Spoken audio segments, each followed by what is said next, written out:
Welcome to Basketball Talk Pro. My name is Ron Ecker. I have mentioned a number of times this expression, hidden secrets. It really is, in fact, it's a third step, the third precept in becoming a master coach. It actually originated that expression in the ancient times in martial arts. Especially, it was used a lot with the samurai swordsmen.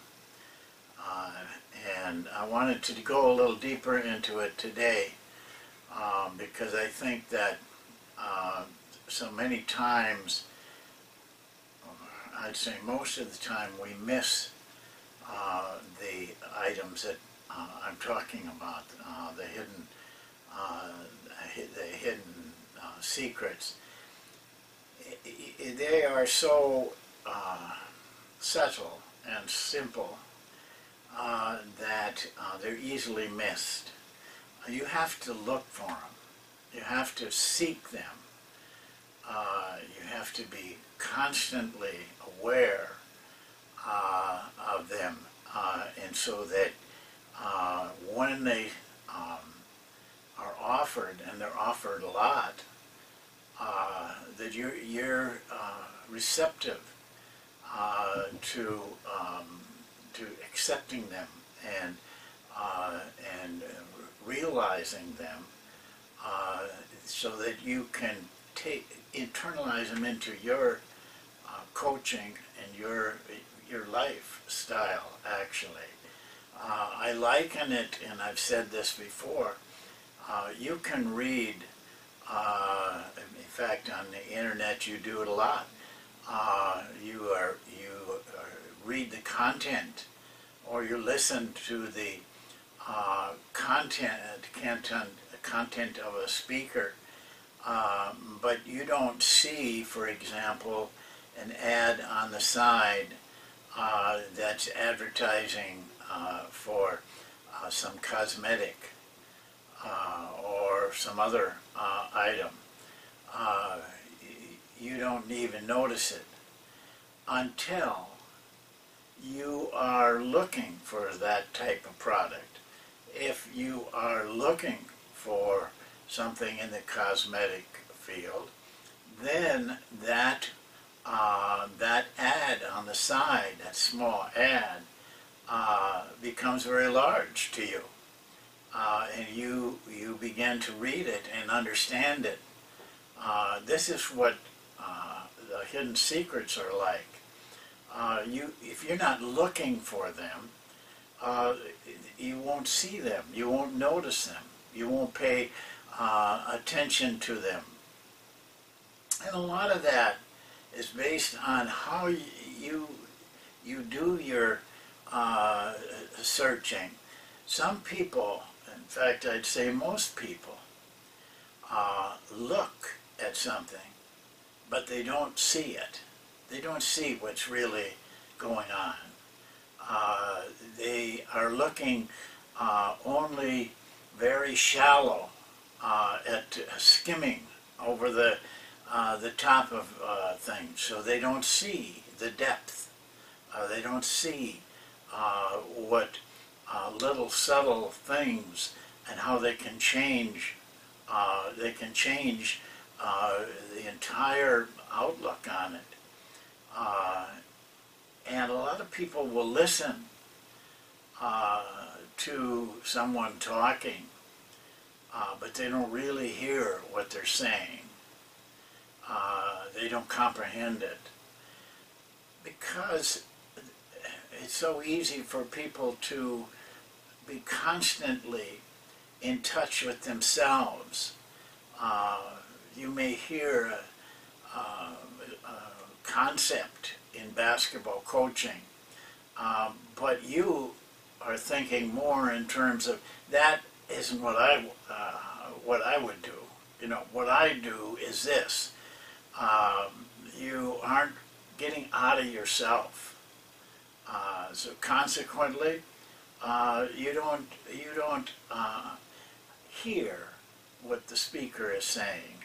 You're hearing what's in your head, inside of your head, and so you miss the little nuances that are so important to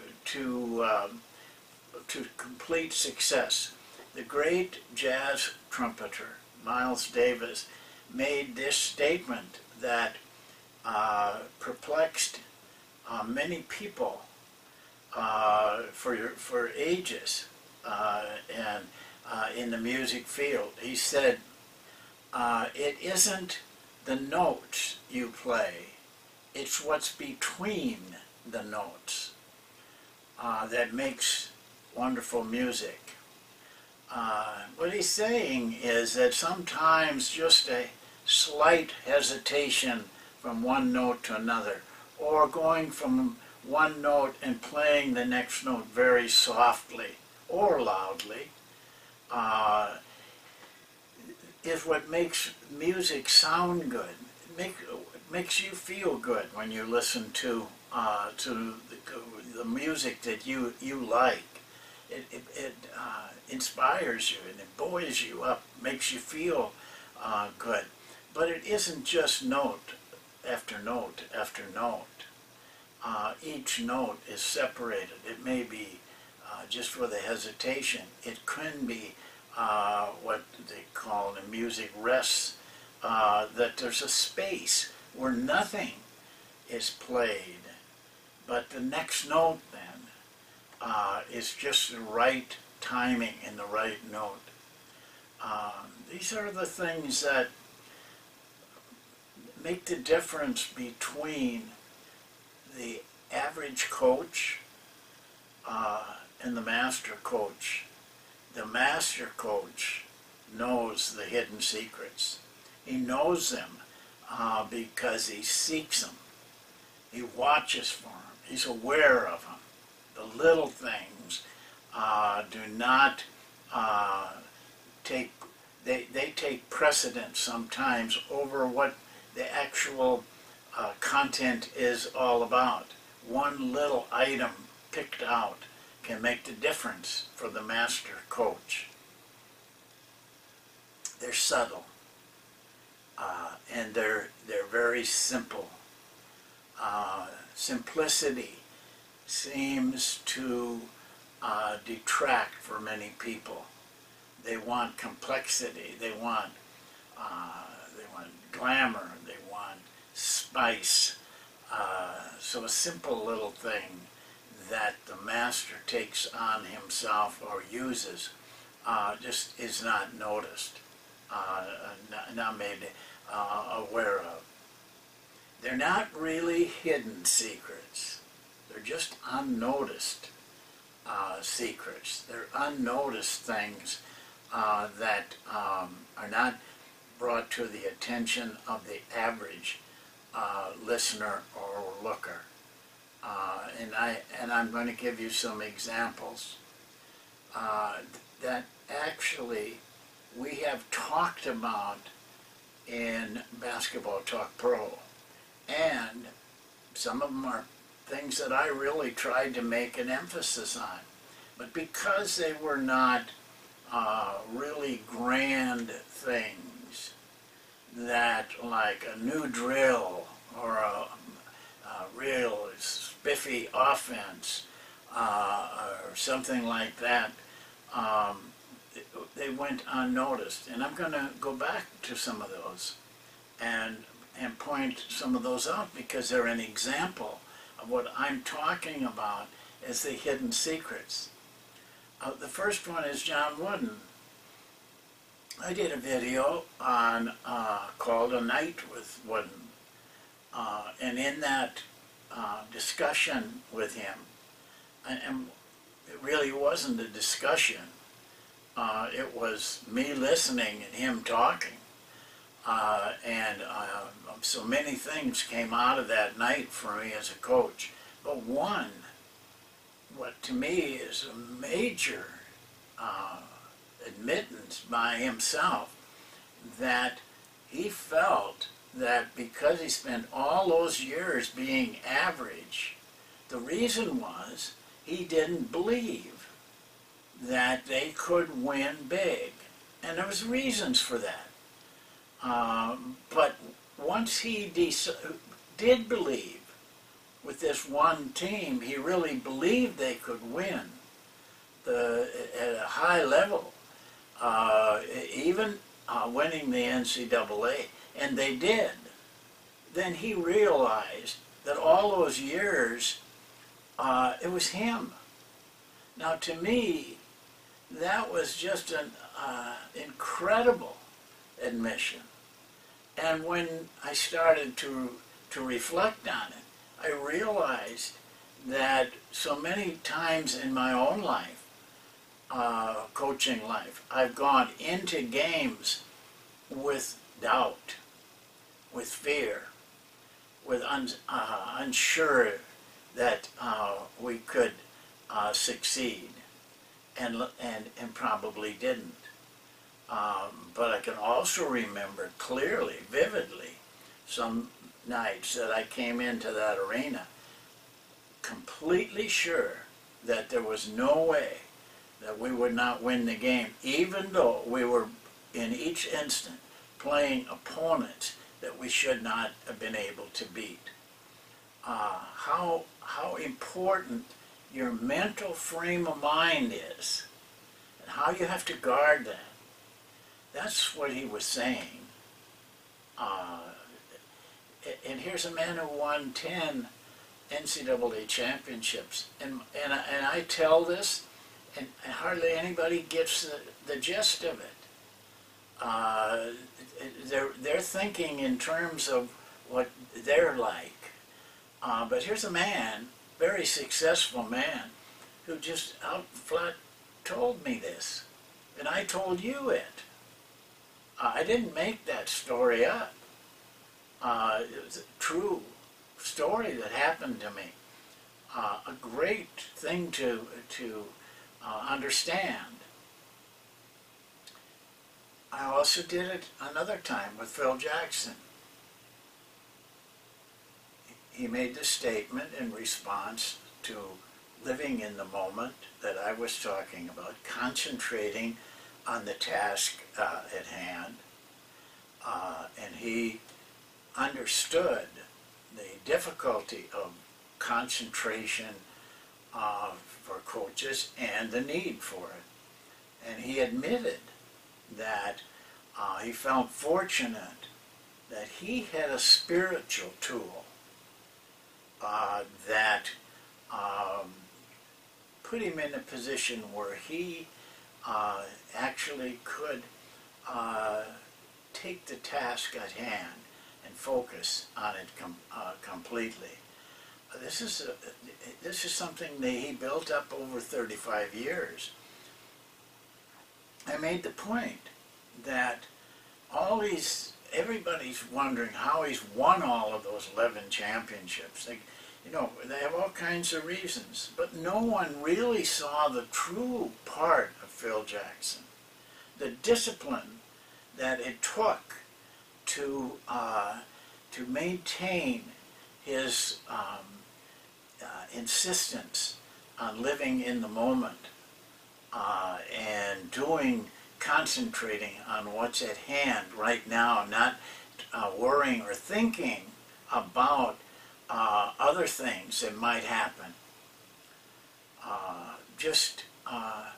Again, I don't think many people, even if they went over that video many times, would see that.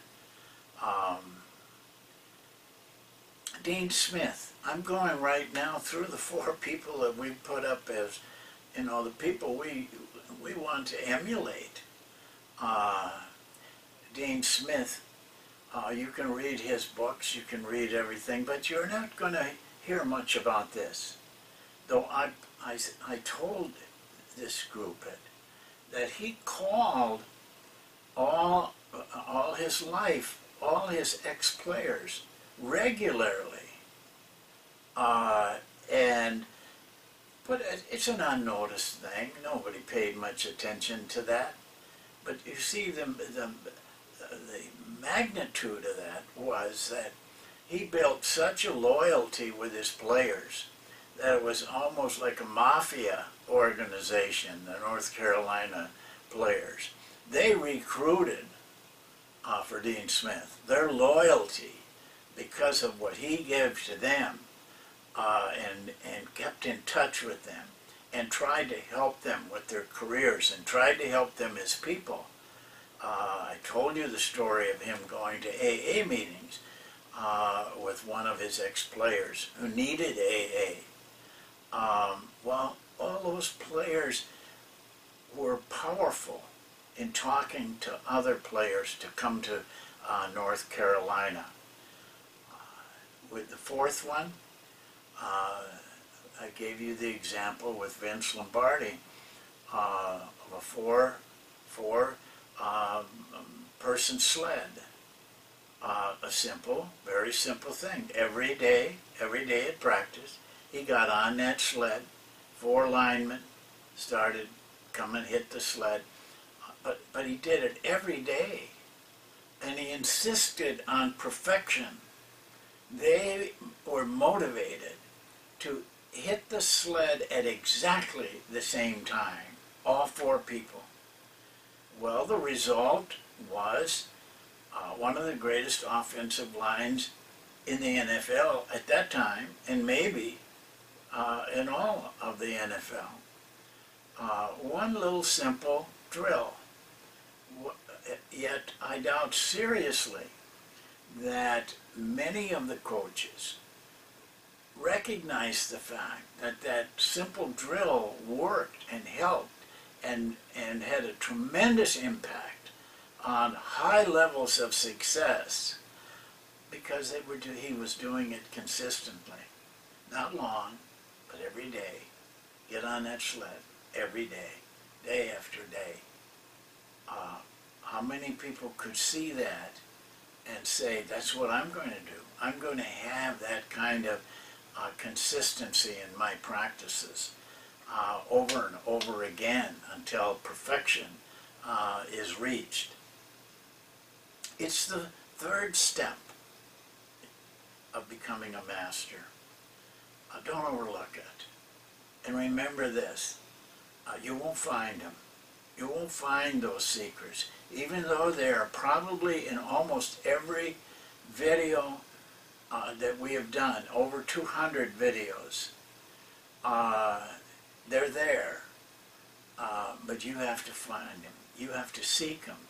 You have to want to find them. Don't just be a surface person.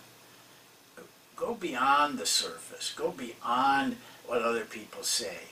Go to the depths of these things. Your results will be tremendous for you as a coach. Well, that's it for today. And enjoy basketball. The NBA playoffs are starting as I'm doing this. In fact, in about 10 minutes. There's just a lot to learn. There's a lot of secrets in just watching them or recording them like I'm doing and then breaking those films down. You'll see all kinds of little hidden things that can help you. We'll see you next time, and thank you for watching.